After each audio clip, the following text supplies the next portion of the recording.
We make things. We use our hands, minds, and machines to build, to fix, to improve. We're known as do-it-yourselfers, home improvement fans, fix-it fanatics, inventors. At our core, though, we're all makers. So let's jump in and make something. Hi, I'm Ron Hazelton. Welcome to the show.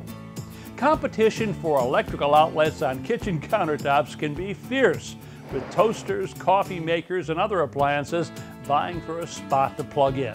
Chargers for cell phones, tablets, and other electronic devices often make the competition even tighter. This outlet plate cover with a built-in USB charger helps solve that problem, and you won't believe how easy it is to install. With more and more of us working at home, the need to create a workspace is a familiar situation. Sometimes that can be accomplished with a single piece of furniture. Want to attract songbirds to your yard? Here are some surefire tips that will be music to your ears. Today's house call takes me through Atlanta, Georgia to the suburb of Lawrenceville, in the home of Derek and Gwen Allen. With two young sons, 3-year-old Drew and 15-month-old Jason, the Allens have had to reallocate some of the rooms in their new home. The formal living room has evolved into a combination home office and playroom. The Allens would like to redecorate the room and find a way to make it serve their dual needs more effectively. The project itself will be pretty straightforward, but what makes this house call different is that we're going to show you a few of the behind-the-scenes activities that are an inevitable part of making house calls. As I head toward the Allens' home, carpenter David Schulte and assistant carpenter Scott Haynes are already on the scene with our workshop on wheels to begin prepping for today's project. Hello, Ron. How you doing? Hey, Gwen, how are you? We're fine. Derek? Good to meet you. Who's this? This is Drew. This is Ron. Gonna get a hug? Oh, okay. And you said that you were using it for, because you had to take your computer stuff out of what is now the nursery for Jason. Yes, yeah. Oh, okay, so it's down here now. So we put what were you thinking, Dave? We're going to paint the walls, kind of a burgundy color, crown molding, and then to make this more of an office, we've got some ready-to-assemble, unfinished furniture from Whittier Wood Products. And so we'll put those together, some bookcases, a computer armoire, and a toy chest. Okay, a toy chest. Well, Yeah, all these toys. Yay. I know, it's always a mix, right? Always a balance when you've got children. Okay. We're going to start off by priming the walls. So to prepare for that, we first cover the carpet with plastic drop cloths, then mask the windows, door casings, and baseboards. While we're prepping the room, David and Scott are painting a section of drywall with 3 different shades of burgundy that Gwen and Derek have picked as possible colors for the room. What do you think? Do you have a choice here? Yes, definitely the first one. This the one on the left, yes. Okay. Real rich. All right. Once we take a look at the colors in daylight, we shut the blinds and turn on a lamp to get an idea of how the colors will look at night. Da da da da da. Okay. Man, Jack, you are easy to entertain. All right, so we're going to prime. All Now, right. this may not look like primer because it's got color in it, but it is, and we've tinted this primer because we're going from a pretty dramatic, very light-colored wall over here, actually stark white, to a color that's very dark. Right. So to help us get better coverage on the final coat, we've added a little color to the primer, which is something you can do anytime you're going to make a drastic change like that. Right? Using edging tools, Derek and Gwen get to work priming the edges and corners of the walls. I generally try to keep the pan close to the work. However, be careful not to step in it, which I have done. Gwen and Derek finished painting the edges, and now we're about to roll on the rest of the primer.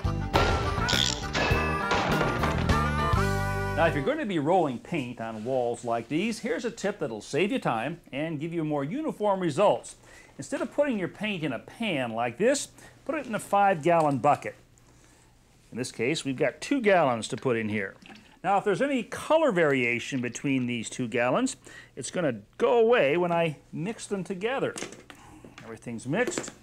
Now, we're going to drop this over the side of the bucket. This is called a painter's screen.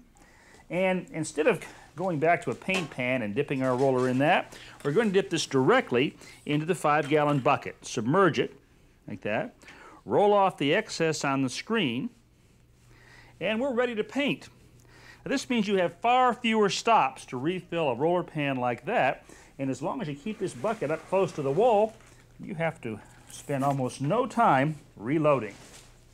Place the fully charged roller near the top of the wall and make one long stroke from top all the way down to the bottom and back up again.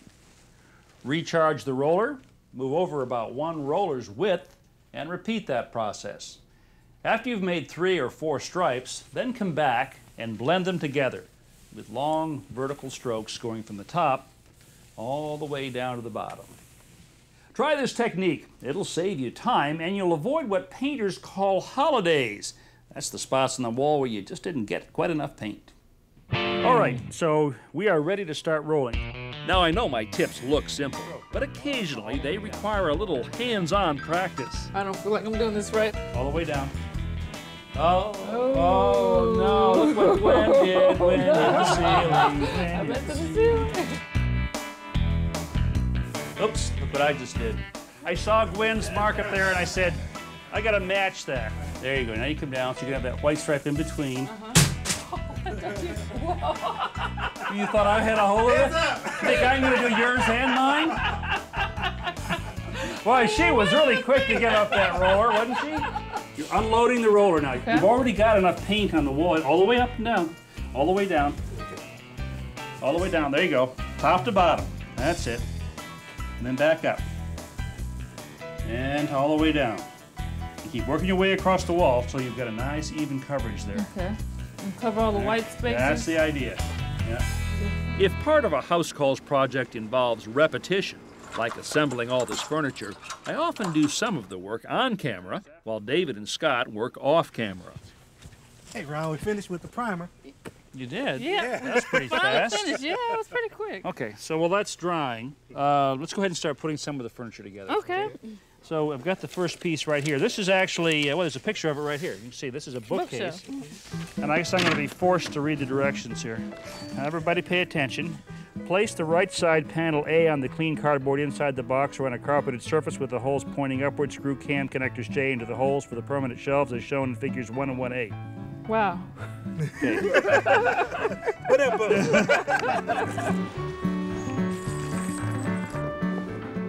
How you coming, Gwen? I think I'm doing it right. Oh, Gwen, you put them in backwards, huh? Put 'em in backwards. No, you didn't. This is the top. The screws are pointing. Good. All right. Now, is there a front or back to this? We need one more cam somewhere. Is there, see one down there anywhere? No. Oh, man. Maybe it fell on the ground. Oh, here's one. Here it is. You see it? There you go. You see, David has read the directions. Yeah, I'm becoming I an like expert this. at this now. Huh? Yeah, this is really nice. Now, here is the back. This is 1/8" plywood. Okay, right. Gwen, see that little groove right there? Just slide it in. Just slide it in all the way up. Okay, it should be flush with the top there, right? Yes, we are. Here's the thing on this, Gwen. This is a variable speed drill. The further you pull this back, the faster it goes. So pull it very slowly. The most enjoyable part is going to be what we're doing right now. You can Today. go a little faster. When I said slow, Gwen took me at my word. Okay, that's Final it. screw. Let's just flip it All over. right. Okay. This We way. should have a bookcase. All right. Voila. Well, Here it is. there it is. All right, guys. Want to carry that up to the garage? Okay. Yeah. All right. I'll supervise. All right. That way. This way. Up the hill. You know, very few things cost so little yet have such a dramatic effect on your home as paint. And the nice thing is, you know, if you do it, and I know we were joking about this later, but if you don't like it, just do it over again. That's true. I'm not suggesting that that's going to be the case here. While painting is going on indoors, I've moved back outside to start prepping our furniture for finishing. I drive a couple of nails into the edges of the bookshelves and place them on a pair of 2x4s. So see, now we can let these nails rest on these 2x4s, and even though we could have wet finish on both sides of this, no part of the shelf is touching anything. So that allows us to kind of work a little bit faster. Don't have to wait for one side to dry. That's a good idea. Now, the shelves, these cabinets are made of birch and alder. It has a tendency to splotch a little bit when you stain it. So we're going to put this material on here. This is called a pre-stained wood conditioner. And all we have to do is brush this on. It's kind of almost water-like. So you guys just go ahead and start putting this on. We're going to put it on both sides. Okay, and then we can just flip this right over. See, that's wet on the other side, but it's not touching. Okay. I mean, is that brilliant? Yeah. I never would have thought about that. Yeah, I learned that from somebody. Everything I know I've learned from somebody else, I'll tell you. After applying the wood conditioner, we wipe off the excess with cloths and let it dry. Now we're ready for our finished stain. This is a stain that's been added to a finish or a coating. So it's sort of suspended in the coating. And again, because of this kind of wood, the birch and the alder, it's going to go on with less spotting and blotching. It's important to apply the finish as quickly as possible to avoid leaving streaks and lap marks. And then come back with nice long strokes like this. Okay. Once the finish dries, we rub out the surface with fine steel wool to remove bubbles or trap dust particles. Moving the steel wool in long strokes in the direction of the wood grain prevents scratching. Next, we run a tack cloth over the shelves to pick up any residue. Then we'll apply a second coat of finish. All right, we are going in search of some studs, wall studs. All right, so and there's a stud finder for you. Okay, Derek, thanks. you guys climb up there. Back inside, we're going to install some crown molding, so we locate and mark the wall studs. Let's put up some crown molding. We're going to be putting up a simple-to-install miterless crown molding system that requires no angled cuts. Using construction adhesive and finish nails, we first attach inside corner blocks. Then at the center points between the corners, we put up divider blocks. While crown molding can be nailed to the wall and ceiling, I prefer to use small triangular mounting blocks, which we attach with construction adhesive and nails. Then we simply cut the crown molding to length, set it in place, and nail it into the mounting blocks. We fill any gaps with painter's caulk and smooth the bead using a finger. I love this part. This is the unveiling, you know? Finally, we remove the masking paper and bring in the furniture. Look at this, Drew. This is so pretty. You like it?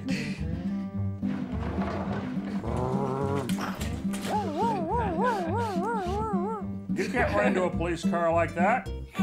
Oh, yes, I can. I can drive anywhere I want to. Oh, you can't. This is the police. Do we have to put these away now? No. I'll trade you. Come on, the car for the paintbrush. Okay, buddy. Tell him thank you. How does this work? Comes up? It goes down. It goes down. Comes up? And down. Goes down. Well, there's no time for sitting down on the job just yet. Once we've settled on a location for the furniture, I want to take an important precaution. Tall cabinets like this one and children can be a dangerous combination. Children tend to want to climb up on these, use them as ladders. And if they get up too high, well, they can tip over. The solution is really simple. Just install a small bracket on the top. First, attach it to the top of the cabinet.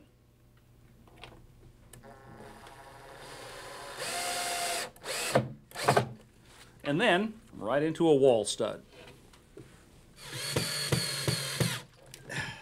There, now that's safe and secure. One added precaution, keep things that are attractive to children off high shelves, down low where they can reach them without having to climb up.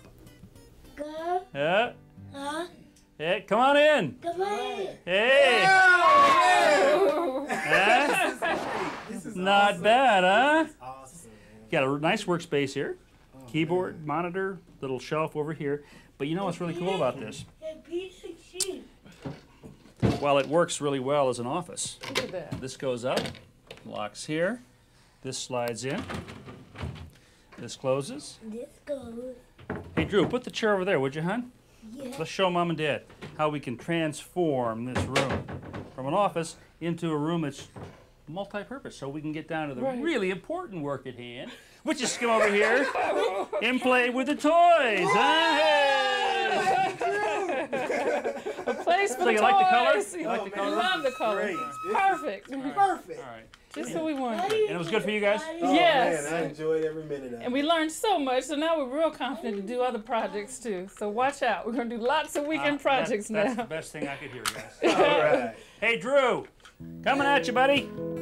All right. Okay. Well, our day began with the living room suffering from an identity crisis, but has ended with a great-looking space that offers something to every member of the family.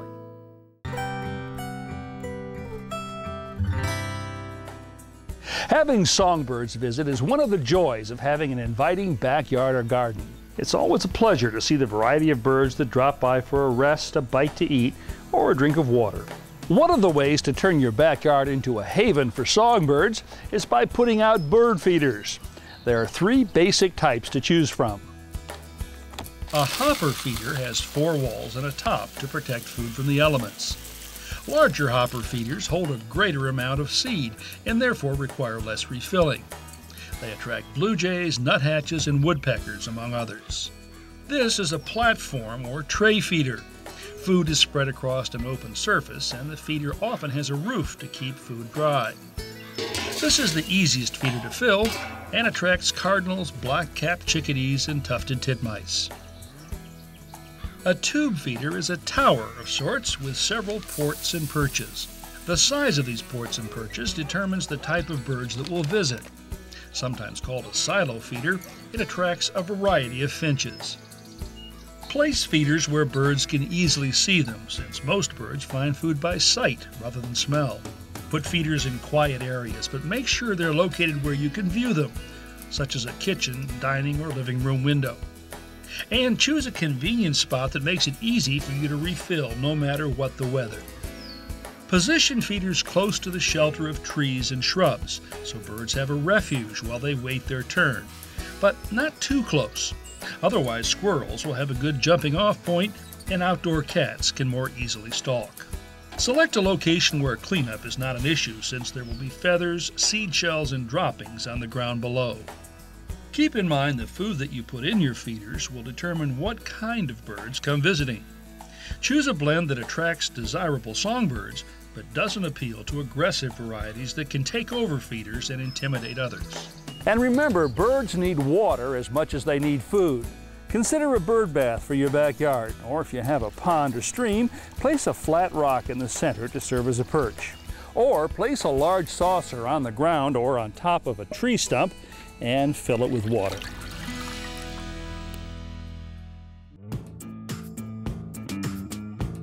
I like to charge my cell phone in the kitchen. Problem is, there's a lot of competition for electrical outlets, and often I need to unplug an appliance before I can plug in my charger. This clever device from Snap Power solves that problem by incorporating a USB charger port into the cover plate. Installation is simple. I just remove the existing cover plate, slip on the Snap Power unit, and replace the screws.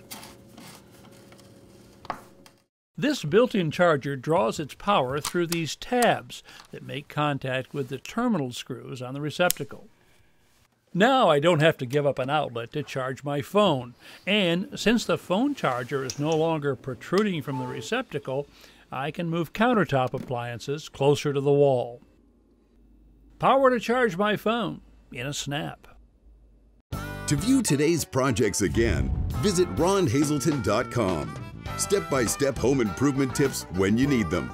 Let Ron show you how to do it yourself.